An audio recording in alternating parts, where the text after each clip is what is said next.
how strategic are we being? Are we reflecting on what we're doing on a consistent basis relative to where we really want to be in the long run? And the more you can do that, the better performing the business ends up being. And you can't be an entrepreneur if you aren't crafting ideas that really nobody else has thought of. And if you're not thinking strategically to some level, that's just sheer dumb luck.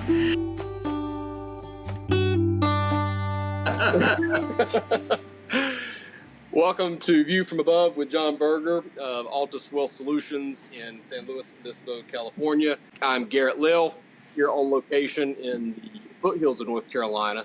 So we've got snow coming through where I live in Raleigh.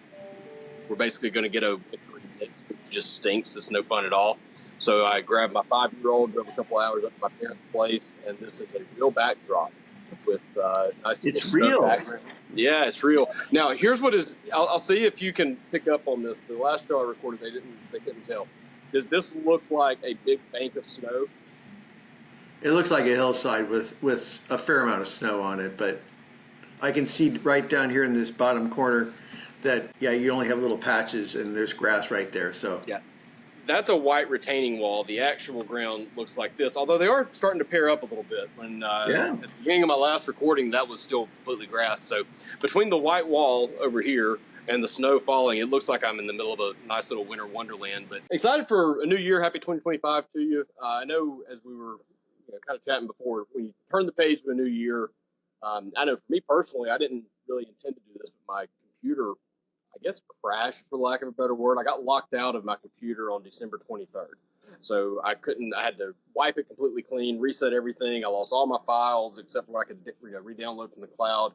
And I kind of just looked at it and I said, okay, well, it's going to take me a few days to be able to get fired back up after the holidays anyway. And I'm literally wiping the slate clean. So fresh start, fresh year, 2025. What are we going to do now? And I'm kind of going through the process of almost taking what I've learned to this point from my businesses and saying, okay, if I were starting all over today with the knowledge that I now have, and instead of trying to go through and clean up my website and rearrange this and change that, but now I know what I have, and based on this information, how would I rebuild it and start it over from this point? And it was actually kind of for lack of a better word, a cleansing experience in a way to say, okay, I would have loved to have gotten rid of the garbage and kept the good, but I got rid of everything. And so I really just had to rebuild what was, what I wanted moving forward. And I think that's something that to some extent business owners do every year. And it's a constant process, but you're constantly looking for the future, planning for the future. But cliche or not, January 1st is an official turning the page in a lot of ways. It's turning the page for tax purposes. It's turning the page for a lot of your fiscal years start at that point. It really is a new season that, for a lot of folks. So I wanted to just kind of talk today about what is the first quarter, especially the first parts of the first quarter, typically like for a business owner, common questions you get. What is the type of work that you're doing with business owners this time of year? Sure, and that's an awesome question. So it's a wide gamut, and it kind of depends on what we were or were not able to accomplish in the fourth quarter as well. So some things that are coming up on the near horizon. We will have tax season. It will be here sooner than later. Corporate taxes tend to be due March 15th. So one of the things you would want to be doing is getting the previous year-end close, especially if you are on a regular calendar for your fiscal calendar is complacent with your regular calendar. That you would want to be making sure that 2024 is sewed up tight. You've done the recons that you need to do. That basically the stuff that maybe we were putting off for the better part of the end of last year, get caught up on that stuff because you do want to be delivering that information. I know everybody says, well, just do the extension and, but your tax professional would be going nuts if you don't give them data because they still have to figure out what your taxes approximately are going to be when they do the extension filing, right? And that needs to be paid because if it's not, then you are subject to all kinds of additional penalties regardless. So, and it's got to be pretty accurate. It doesn't have to be dialed down to the dollar, but so, a lot of I'll put it off and I'll deal with that because taxes aren't really due till October. That is just a recipe for disaster, and then you're going to be behind for another year. So, oftentimes, depending on the business, but a lot of us have slightly slower businesses in Q1 And this is really a good time to knock out a few things. One, be prepared for, again, March 15th or April 15th. And that includes cleaning up, sewing up last year, and kind of mentally getting that done on the books and out of mind, so that you can do the other part of what I like to see a lot of business owners do in January, February, which is start to map out not only this year, not only just first quarter, but what I want 2025 to really look like. What does the business need to do? And it is sort of that cleansing, cathartic refresh of, this is what our business is. Who are we? Who do we stand? What do we stand for? What are we trying to accomplish? What did we try to accomplish in 2024? What was successful? What was not successful? Right? And that kind of level of longer range planning is really healthy to do at some point. And if you don't do it now at the beginning of the year because it's this refresh and we're on this new page, I struggle to find out when you're ever going to have the fortitude to sit down and do it, right? So, well, I'm not going to do it now because, I got other things I'm trying to put to bed. Now it's second quarter. You have to make sure that taxes are definitely to your tax person. You have to do all these other things. For a lot of us, our businesses are starting to ramp back up. We're done with our quiet seasons, depending on what you are doing. So then you're not going to do it. Then it's summer. Well, we have summer break and the kids are off doing this stuff and I don't have time to do it, right? So now, and then it's fourth quarter and it's like, oh crap, the year's gone. You've lost it. So I would much prefer to have it be like, just get it done.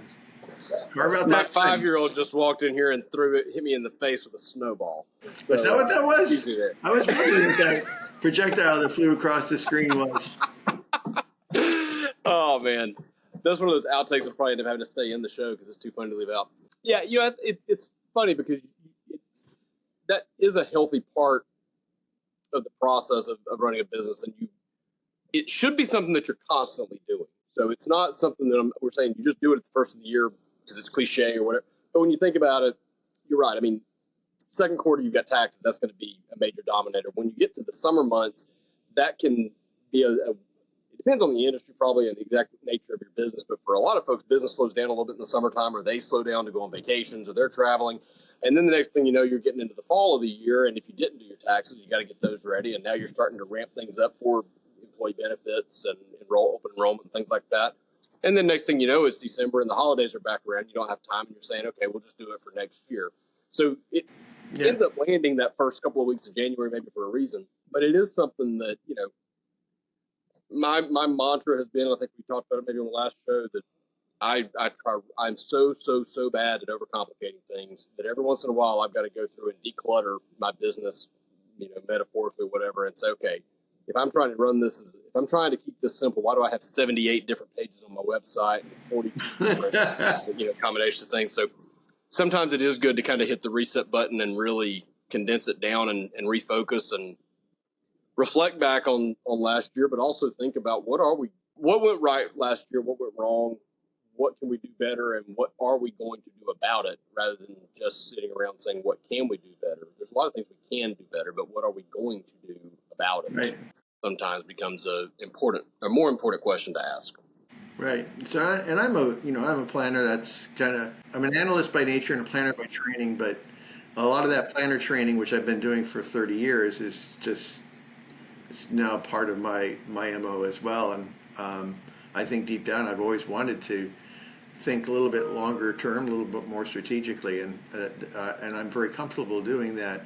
But if you don't actually make the intention to spend that time and think about those things on a longer term basis, the chance to see the forest for the trees is near zero if you are just, because you're living a very busy life as a business owner and as a business manager. And it's real easy to say, well, I don't have time today for that longer range stuff, and just jettison till next week. And next week becomes next month becomes next year. And we stop being and behaving strategically. So one of the recommendations I have for all of my business clients is, all right, what are we putting on the calendar on a consistent basis throughout this year to spend time strategically? Whether it's a once a week session that you're carving out for yourself, 15 to 30 minutes. It doesn't have to be like, a retreat. You don't have to go that far. But what are you doing on a consistent basis, either once a week or for sure once a month? If you're doing it once a month, then it does need to be a little bit longer, more like an hour or two. Are you doing it with other management your vice presidents or your managers or your floor managers? And how strategic are you being with everybody else who are even your employees, rank and file, all the way up to the executives? How strategic are we being? Are we reflecting on what we're doing on a consistent basis relative to where we really want to be in the long run? And the more you can do that, in my experience, the better performing the business ends up being, because you're staying true to your core, what it is you're trying to achieve. When I hear you say strategy or strategic planning, a big part of that makes me want to ask the question: where do you think strategic planning lands on the art versus science scale? Because there is a science for sure to strategic planning, but there is a little bit of an art to strategic planning as well, in knowing and just having the intuition, I guess, for lack of a better word, of understanding and knowing your business well enough to know what opportunities are the right ones worth pursuing. And part of that is using analytics to support your ideas and not just, going with your gut and throwing stuff at, darts at a board because your dog said that was the right market for you to expand into.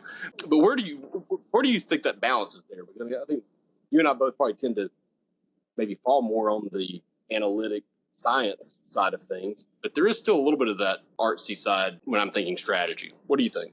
Well, it depends on, and it depends on the advisor that the business owner is working with. My experience has been business owners tend to be more creative. I mean, a successful entrepreneur is an entrepreneur, and you can't be an entrepreneur if you aren't crafting ideas that really nobody else has thought of.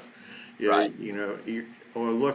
And if you're not thinking strategically to some level, looking for opportunities, you go, hey, wait a minute, here's a service that nobody's doing, and there's a need for it. And if I do that, that could be a business, right? That's how entrepreneurs think. So I find that most of the clients that I have who tend to be entrepreneurial have more of that creativity. And so then it really is, are they doing enough of the analytical stuff to marry it? Because if you're all creative and no analysis and no tracking, no benchmarking or, saying, scoring what you're doing, that's no bueno. You're just basically doing a series of ad hoc decision making based on gut, which works great for a couple people in this world, but really, that's just sheer dumb luck.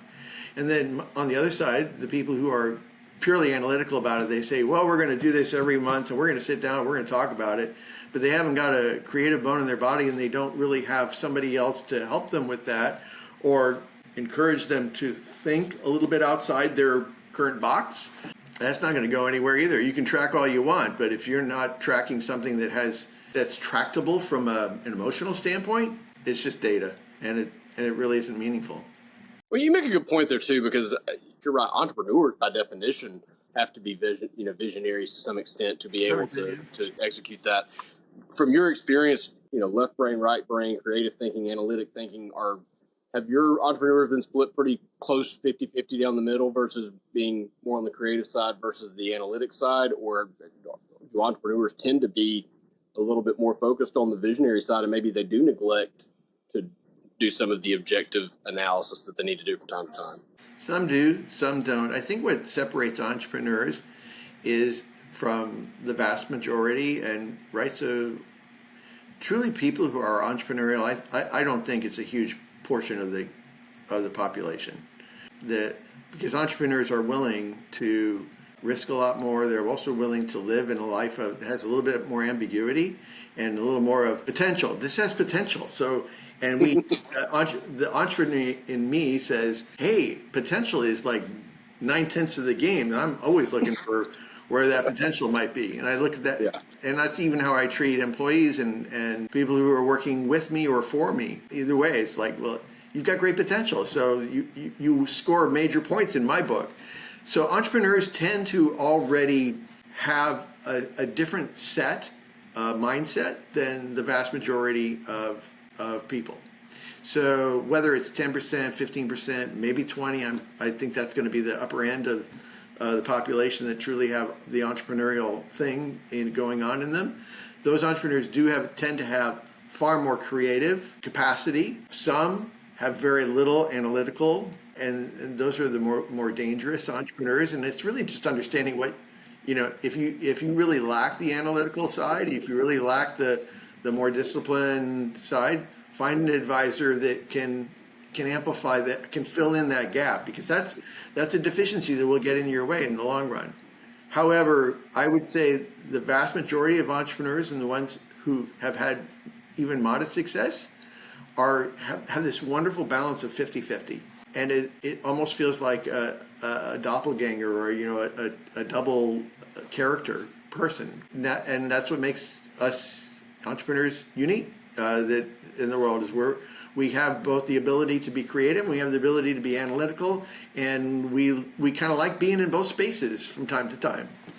I really think from a more technical standpoint, a couple things are important. One, it's actually break out the calendar and look at the whole year, and just even make spots in the calendar that you're carving out for things that you're going to want to make sure are done, whether that's stuff you need to do for your business or your practice or whatever it is you're doing. So in retail, you're placing Christmas orders in March and April, and you need to make sure you carve out the time that you are placing those orders in March and April, because if you do it in May, all that stuff's gone, right? And you can't, right? And you're going to have a sucky Christmas because you just didn't do it. So it really is, look at your whole calendar for the whole year and map out and make sure you're carving out time, you're designating time for the things that need to get done by certain times in the year. And that gives you an opportunity to actually look at the whole calendar and say, like, hey, you know what, this is a good spot for me to do my vacation this year. This is a good spot. So you can be a little more strategic about your placement and your use of your time and your use of your company's time. So that is one of the exercises that I like to recommend to business owners to do.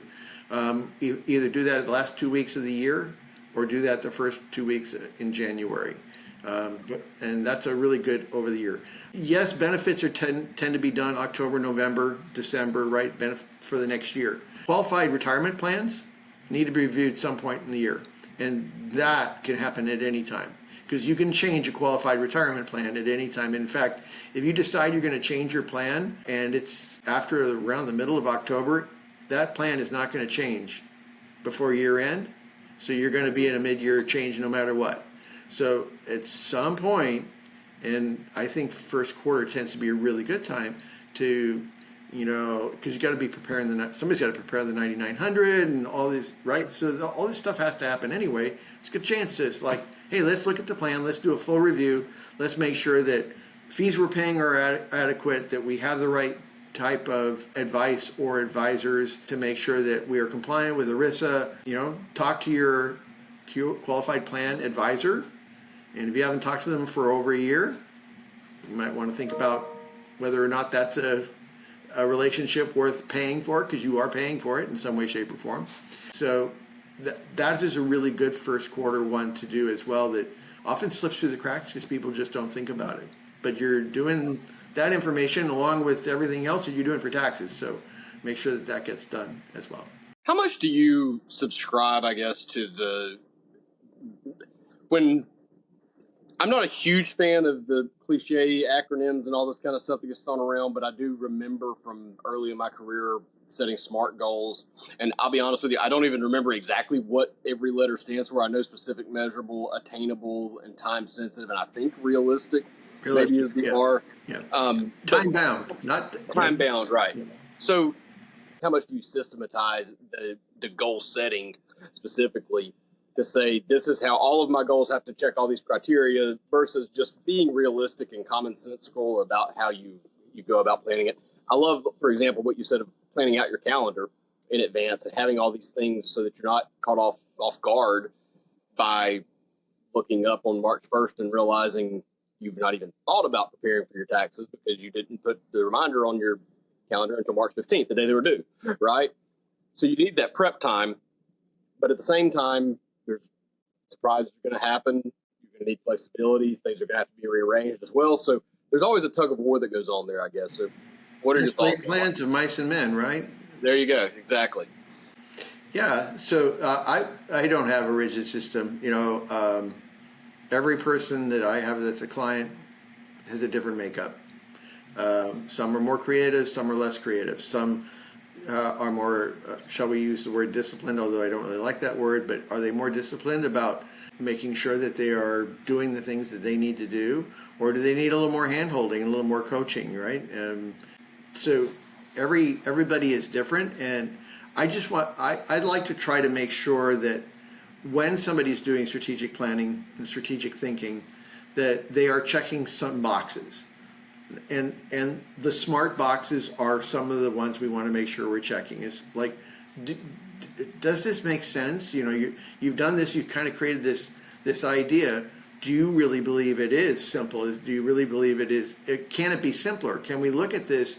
And a lot of it is working with somebody else who's used to doing this and is not you. So again, it's away from that forest, far enough away from it that they can provide a different perspective. When we're looking at, does it meet those criteria? I always add to that, does it meet the culture criteria? And you and I have talked about this, and that culture fit, it's absolutely huge. Does it meet your values, the values that you have, that the company has, that your people have? You can have a really ambitious goal, but if it doesn't meet the values that the people have, or if it's not something that to them is all that important, you might as well just write that down on a piece of paper, throw it in the fireplace, and enjoy it for a nice holiday fire, because it's not going to happen, right? So I do always make sure that when we're having those conversations, we're looking at it truly from a strategic standpoint. Is this possible? Can it be done? Does it meet the values of the company and the value structure that you've already established, or is it creating friction from those? And then as we have that kind of laid out, what can we do with this?